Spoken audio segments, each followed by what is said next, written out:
Assalamualaikum warahmatullahi wabarakatuh. Selamat datang di perkuliahan dalam jaringan, mata kuliah ilmu penyuluhan dan komunikasi inovasi. Pada pembahasan kali ini kita akan belajar tentang pendekatan komunikasi inovasi sebagai sebuah sistem. Terdapat 3 sub pokok bahasan. Yang pertama adalah konsep komunikasi inovasi, di mana pada sub pokok bahasan ini kita akan mengenal lebih jauh apa itu yang dimaksud dengan komunikasi inovasi. Kemudian strategi komunikasi inovasi dan layanan komunikasi inovasi sebagai sebuah sistem. Dan berikut adalah 2 rujukan utama yang menjadi acuan dalam penulisan materi ini, yakni merujuk pada 2 tokoh utama atau tokoh besar dalam dunia komunikasi untuk inovasi. Yang pertama adalah tentu Everett Rogers dalam bukunya Communication of Innovation, dan selanjutnya buku lainnya ini dituliskan oleh Profesor Wageningen yang beliau adalah guru besar di bidang komunikasi inovasi dan mengeluarkan buku berjudul Communication for Rural Innovation. Masuk ke pembahasan yang pertama, yakni terkait konsep komunikasi inovasi. Dalam bukunya, C.S. Lewis menyampaikan bahwa komunikasi inovasi menjadi penting gitu ya, selain sebagai salah satu cabang atau turunan dari disiplin ilmu komunikasi, dia juga menjadi bagian dari proses atau kegiatan penyuluhan, yang mana komunikasi untuk inovasi ini merupakan bagian daripada strategi dalam menyampaikan ide-ide atau gagasan baru yang menjadi bagian integral suatu praktek profesional dalam dunia penyuluhan. Dalam hal ini, komunikasi untuk inovasi pedesaan memandang bahwa penyuluhan itu perlu memainkan peran aktif dalam proses desain dan adaptasi inovasi. Jadi tidak hanya berperan aktif dalam menyebarluaskan atau mendiseminasikan inovasi gitu ya, seperti yang telah teman-teman dapatkan pada materi sebelumnya terkait dengan teori difusi inovasi. Tetapi lebih daripada itu, bahwa penyuluhan juga harus berperan secara aktif gitu ya dalam proses desain dan adaptasi inovasi. Kemudian selama ini penyuluhan itu didefinisikan sebagai proses pendidikan yang tujuannya untuk mengubah perilaku, kemudian juga memberikan fungsi penerangan gitu, yang mana pendefinisian terhadap penyuluhan ini lebih pada cenderung pada proses yang linear gitu. Sementara dalam komunikasi inovasi banyak aspek atau unsur-unsur yang saling mempengaruhi dalam proses penyebaran maupun dalam proses adopsi inovasi. Nanti akan saya paparkan di slide selanjutnya. Selain itu, dalam banyak hal gitu ya, penyuluhan juga dipandang sebagai suatu bentuk intervensi yang diambil dan bahkan juga dibayar oleh satu pihak yang ingin mempengaruhi orang dalam sikap tertentu, yang mana biasanya penyuluhan ini sejajar dengan tujuan kebijakan tertentu. Hal ini tentu akan berimplikasi pada biasanya gitu ditemukan adanya ketegangan antara kepentingan organisasi penyuluhan dan tentunya dengan kepentingan penerima seperti petani gitu ya. Pada pembahasan sebelumnya, teman-teman mempelajari tentang proses difusi inovasi gitu, yang digambarkan secara linier, di mana inovasi dikembangkan oleh para ilmuwan, kemudian disebarkan melalui perantara, dan kemudian dipraktekkan oleh pengguna. Hal ini sebetulnya telah menuai kritikan banyak orang, di mana sejumlah penelitian menunjukkan bahwa inovasi yang dikembangkan oleh penelitian seringkali tidak diadopsi gitu atau tidak sampai pada tahapan adopsi, dan bahwa inovasi yang berhasil biasanya didasarkan pada integrasi gagasan dan wawasan berupa teknologi dan lain sebagainya gitu ya. Tidak hanya dari ilmuwan tetapi juga dari bisa dari pengguna, perantara, atau dari agen-agen sosial lainnya. Oleh karenanya, menurut C.S. Lewis gitu ya, mengungkapkan bahwa inovasi itu tidak hanya bisa dipandang dari satu dimensi saja, Dan inovasi tidak hanya terdiri dari perangkat teknis baru gitu, tetapi juga perangkat sosial baru dan pengaturan organisasi seperti aturan baru, persepsi, kesepakatan, identitas maupun hubungan sosial, di mana hal ini tidak lagi dianggap sebagai kondisi eksternal yang mempengaruhi adopsi, melainkan sebagai bagian integral dari sebuah inovasi. Dan ini menyeratkan secara bersamaan bahwa seringkali ada banyak pemangku kepentingan dan jaringan-jaringan yang terlibat dalam proses inovasi. Karenanya tidak terlalu relevan untuk melihat adopsi sebagai sesuatu yang terjadi hanya pada tingkatan individu.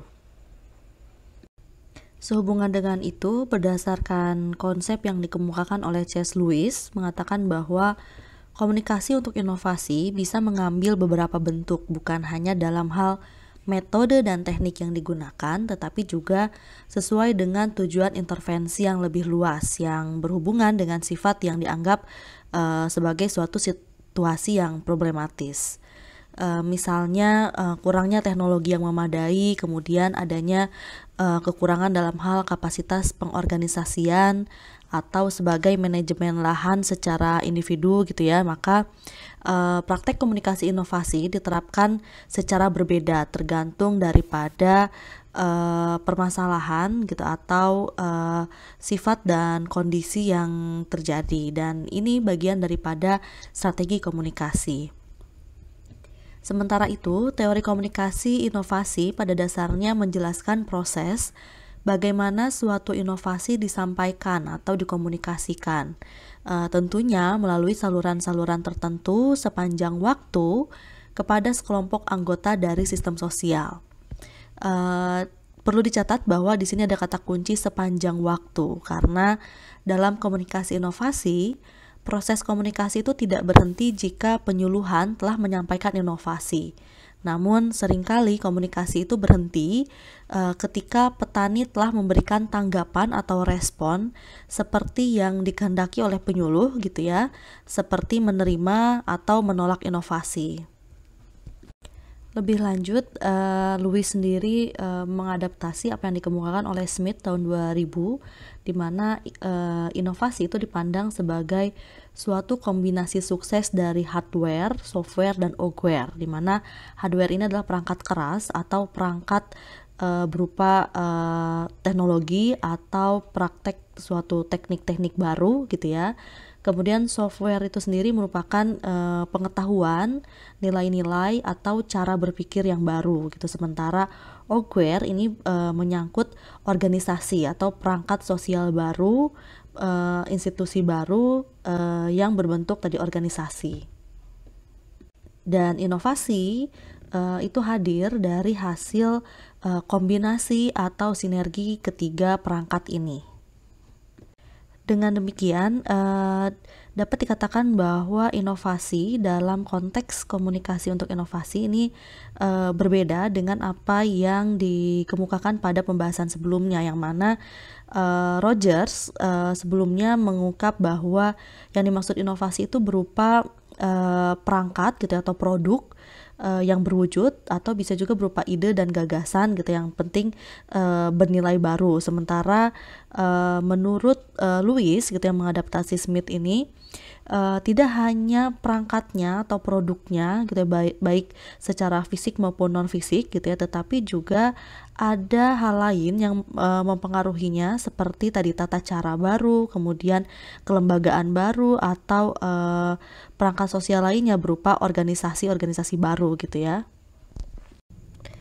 Berdasarkan sejumlah uraian tadi, berikut ini adalah perspektif komunikasi inovasi sebagai sebuah sistem yang dikemukakan oleh C.S. Lewis, di mana fokus utama kegiatan penyuluhan yang tadinya diarahkan untuk atau bertujuan untuk perubahan perilaku kini bergeser menjadi suatu gagasan baru bahwa penyuluhan itu adalah tentang bagaimana caranya untuk mendorong pola koordinasi baru. Kemudian Dengan adanya perspektif komunikasi inovasi ini mencoba mengubah gagasan bahwa penyuluhan itu bekerja terutama atas dasar arahan, kebijakan, dan inovasi yang telah ditentukan sebelumnya. Sementara menurut pandangan ini, suatu kegiatan mengkomunikasikan inovasi itu dibangun oleh sejumlah dimensi-dimensi sosial, tidak hanya terikat pada suatu kebijakan tertentu. Selain itu, menurut perspektif komunikasi inovasi, memandang bahwa perubahan sosial itu memiliki komponen ganda berupa komponen material teknis, juga komponen sosial organisasional seperti yang telah saya jelaskan sebelumnya. Kemudian jika pandangan lama memandang bahwa penyuluhan adalah proses pengambilan keputusan, maka pada perspektif ini menekankan pentingnya pembelajaran sosial dan negosiasi dalam proses penyuluhan. Selanjutnya, perspektif ini juga mendefinisikan penyuluhan sebagai proses dua arah atau bahkan banyak arah, di mana beberapa pihak diharapkan dapat memberikan wawasan yang relevan dan yang mungkin memiliki implikasi tindakan bagi semua pihak, tidak hanya petani, tetapi tentu juga peneliti, penyuluh itu sendiri, ataupun pembuat kebijakan, atau industri, dan siapapun yang memang terlibat dalam proses tersebut. Dan berikut akan diuraikan subpokok bahasan selanjutnya terkait dengan strategi komunikasi inovasi. Pada pemaparan sebelumnya telah disinggung soal strategi komunikasi gitu ya, bahwa komunikasi inovasi ini mengklaim untuk melakukan suatu perubahan sosial, maka diperlukan suatu strategi-strategi yang memang strategi ini disesuaikan atau harus ada keterikatan dan relevansinya dengan kondisi maupun kebutuhan yang ada di lapang.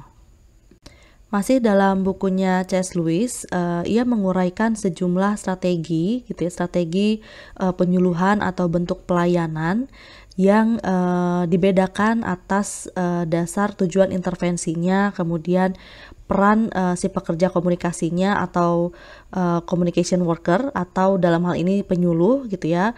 Kemudian juga dilihat dari peran kliennya, dalam hal ini adalah si penerima, atau jika kaitannya dengan penyuluhan pertanian, maka yang dimaksud dengan klien ini adalah petani. Kemudian juga dilihat dari proses kunci yang terlibat, bahwa proses yang terjadi juga disesuaikan berdasarkan strategi-strategi yang memang dipilih gitu ya. Kemudian juga harus ada basis legitimasinya, kira-kira kenapa strategi ini perlu dilakukan gitu, apakah atas dasar permintaan klien atau petani gitu, atau kepentingan publik gitu, atau memang adanya kebutuhan berupa sumber daya yang terbatas, seperti itu. Sebagai contoh misalnya fokusnya itu pada perubahan individu gitu ya, atau manajemen komunikasi pertanian. Nah, di sini ada strategi-strategi yang ditawarkan. Misalnya ketika strategi yang ingin kita terapkan berupa komunikasi yang sifatnya nasihat gitu, maka biasanya tujuan intervensi yang dilakukan adalah ya pemecahan masalah atau pengambilan keputusan gitu, dan ukurannya berupa ya tingkat kemampuan penerima atau petani ini dalam memecahkan masalah.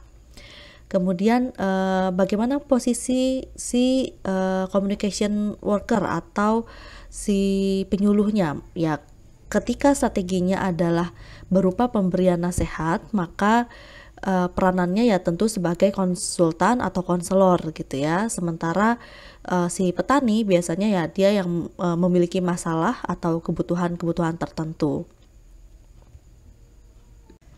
Contoh lainnya misalnya ketika strategi atau pelayanan proses komunikasi itu sendiri bertujuan untuk menghasilkan inovasi gitu ya. Inovasi bisa berupa kebijakan atau inovasi memang dalam bentuk produk teknologi, maka tujuan intervensinya itu diarahkan untuk membangun inovasi nyata serta meningkatkan kemampuan pemecahan masalah gitu ya. Kemudian bagaimana peran peran pekerja komunikasinya? Ya biasanya dalam hal ini dia berperan sebagai fasilitator atau sebagai pendukung perubahan pengetahuan gitu ya. Kemudian kliennya tentu sebagai partisipan aktif, dan basis legitimasinya biasanya ketika strateginya adalah menghasilkan inovasi berupa kebijakan atau teknologi baru. Ini basis legitimasinya itu berupa pemecahan masalah dalam masyarakat dan ataupun terkait dengan kemajuan yang menjamin kualitas atau cara kerja yang memang interaktif atau inovatif. Adapun strategi pelayanan yang mengacu pada manajemen konflik, maka tujuan intervensinya tentu akan diarahkan pada pengelolaan konflik yang ada, dan peran komunikator bisa sebagai mediator, bisa juga sebagai fasilitator. Sementara proses kunci yang terlibat ya proses-prosesnya berupa negosiasi ataupun pembelajaran sosial gitu ya, dan basis legitimasinya adalah adanya harapan dari masyarakat untuk menghilangkan adanya suatu konflik atau hambatan-hambatan atau halangan dalam menuju kemajuan gitu, dan itu adalah contoh yang berikutnya. Kemudian strategi lainnya terkait dengan strategi dalam mendukung pengembangan organisasi, maka tentu tujuannya adalah untuk menguatkan posisi kelompok atau organisasi tertentu gitu ya, dan si pekerja komunikasinya bisa sebagai fasilitator atau lebih diarahkan sebagai pelatih gitu ya, pelatih dalam mendukung proses pengembangan organisasi. Kemudian proses kunci yang terlibatnya dapat berupa negosiasi atau pembelajaran sosial, dan basis legitimasinya berupa simpati politis dalam tanda petik gitu dengan sebuah kelompok atau organisasi.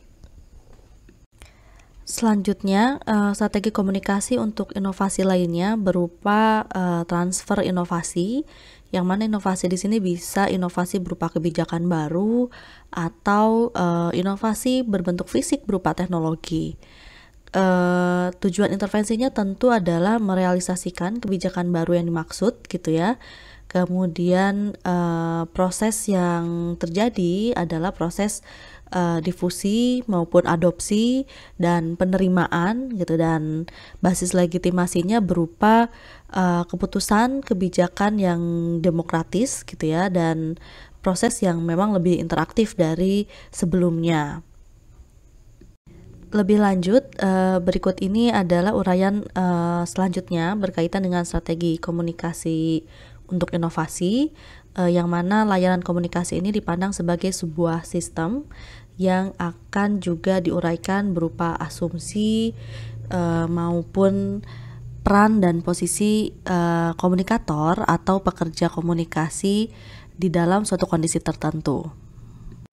Ya, pada uraian sebelumnya terkait dengan jenis-jenis strategi komunikasi atau strategi pelayanan yang dapat dilakukan gitu, yang ditampilkan dalam tabel sebelumnya, ada strategi layanan berupa komunikasi yang bersifat nasihat. Nah, ini terjadi ketika para petani meminta para pekerja komunikasi untuk memberikan ide tentang bagaimana menangani masalah manajemen khusus, misalnya soal bagaimana memerangi penyakit atau tanaman apa yang baik ditanam tahun depan gitu ya, dan lain sebagainya. Dan biasanya strategi ini muncul ketika ada inisiatif petani gitu, atau kesadaran petani terkait dengan suatu masalah atau kebutuhan tertentu. Kemudian layanan lainnya adalah mendukung pertukaran pengetahuan secara horizontal. Ini terjadi ketika petani sudah memiliki keahlian berdasarkan pengalaman-pengalaman yang dimilikinya. Kemudian asumsi lainnya, ada pertukaran informasi secara informal dari petani ke petani tentang pengetahuan informasi. Dan lalu bagaimana peran pekerja komunikasi dalam hal ini gitu ya.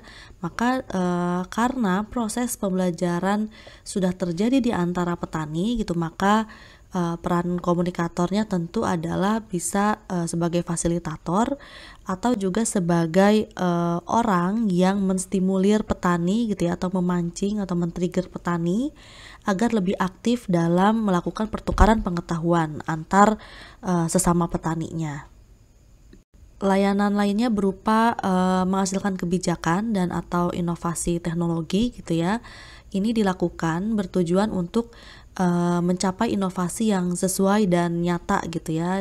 Artinya inovasi ini sesuai dengan permasalahan atau menjawab permasalahan yang dihadapi oleh petani gitu, atau menjawab kebutuhan yang dimiliki oleh petani. Dan fungsi pekerja komunikasi dalam hal ini masih dalam taraf sebagai fasilitator yang memfasilitasi proses, maupun juga yang memfasilitasi proses penciptaan jaringan-jaringan yang ada di dalam sistem sosial itu sendiri, misalnya antara petani dengan inovator, atau petani dengan industri atau penyedia jasa, petani dengan penyedia modal, dan lain sebagainya. Selanjutnya, layanan manajemen konflik terjadi ketika dalam sejumlah komunitas gitu ya, terdapat suatu konflik yang menyeruat. Misalnya konflik itu terkait dengan proses pendistribusian atau penggunaan sumber daya kolektif gitu. Tanah komunal itu tidak dimanfaatkan secara komunal, melainkan hanya dimanfaatkan oleh individu gitu misalnya. Itu menjadi bagian-bagian daripada konflik yang seringkali terjadi di suatu masyarakat gitu ya. Atau bantuan pemerintah berupa alat produksi pertanian yang seharusnya bisa dimanfaatkan secara kolektif atau secara berkelompok, tetapi ada privatisasi di dalamnya. Maka inilah potensi-potensi konflik yang mungkin terjadi di suatu komunitas atau suatu daerah gitu. Nah, ketika hal ini terjadi, maka pekerja komunikasi atau penyuluh dapat bertindak sebagai mediator yang memediasi para pihak yang berkonflik gitu ya, atau juga sebagai fasilitator. Dan yang dilakukan atau strategi yang dapat dilakukan adalah tentu melakukan manajemen konflik gitu ya, menjadikan konflik ini sebagai sesuatu yang positif, sehingga konflik ini menjadi konflik yang produktif gitu, yang bisa meningkatkan kohesivitas kelompok di dalam sistem sosial itu. Selain itu juga dilakukan untuk mendukung pertumbuhan atau perkembangan organisasi itu sendiri. Dan fungsi pekerja komunikasi pada kondisi seperti ini gitu biasanya berkontribusi terhadap pengembangan organisasi atau pengembangan kapasitas sumber daya manusianya gitu ya, untuk melakukan penguatan kapasitas kelompok itu sendiri. Peranannya apa? Ya tentu peranannya mengembangkan organisasi atau memberikan pelatihan gitu ya, dan tentunya memfasilitasi proses perubahan organisasi. Kemudian layanan lainnya berupa mendukung pembangunan organisasi dan pembangunan kapasitas. Ini asumsinya dilakukan ketika inovasi itu melibatkan atau bergantung pada keberfungsian suatu organisasi tertentu atau kelompok komunitas tertentu gitu ya. Misalnya komite manajemen irigasi atau kelompok kredit gitu, atau di dalam suatu komunitas ada suatu koperasi gitu ya. Nah, proses strategi komunikasi atau proses layanan komunikasi yang dilakukan ini untuk menguatkan kelembagaan atau organisasi yang ada gitu ya. Dan yang terakhir terkait dengan pemindahan kebijakan atau inovasi teknologi gitu ya. Nah, intervensi komunikatif dilakukan dalam membujuk petani atau kelompok untuk mengadopsi paket teknologi gitu ya, atau setidaknya menerima inovasi itu berupa ide atau kebijakan tertentu. Dan tujuan intervensi ini adalah untuk membantu petani untuk menyadari tentang suatu tujuan gitu ya, kebijakan-kebijakan khusus, kenapa kebijakan itu dibuat, atau menyadari tentang pentingnya inovasi itu agar bisa diterima atau bahkan diadopsi. Untuk melancarkan strategi komunikasi yang dapat kita lakukan dalam melakukan kegiatan penyuluhan gitu ya, misalnya kita ketika membayangkan sebagai communication worker atau sebagai penyuluh, maka perlu juga mempertimbangkan sejumlah elemen dalam komunikasi inovasi. Misalnya saja apa yang sudah dikemukakan oleh Rogers, bahwa dalam proses efektivitas dan efisiensi komunikasi inovasi terdapat 4 elemen pokok yang harus kita identifikasi terlebih dahulu. Yang pertama adalah elemen berupa inovasi itu sendiri, yakni gagasan, tindakan, atau produk yang dianggap baru. Kemudian elemen lainnya berupa saluran komunikasi. Ini berupa alat penyampaian pesan inovasi yang kita gunakan. Apakah lewat saluran komunikasi interpersonal kah, atau dengan memanfaatkan media massa, dan lain sebagainya.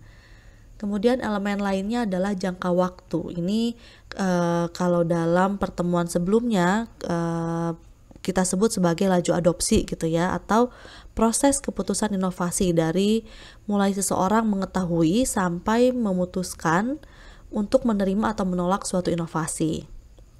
Kemudian tentu elemen yang lainnya adalah sistem sosial. Ini mengacu pada kumpulan unit yang berbeda secara fungsional. Sebelumnya kita juga pernah belajar terkait dengan sistem sosial. Ada sistem sosial yang sifatnya tradisional, ada sistem sosial yang modern gitu ya. Ya, itulah tadi akhir dari pembahasan pada kali ini.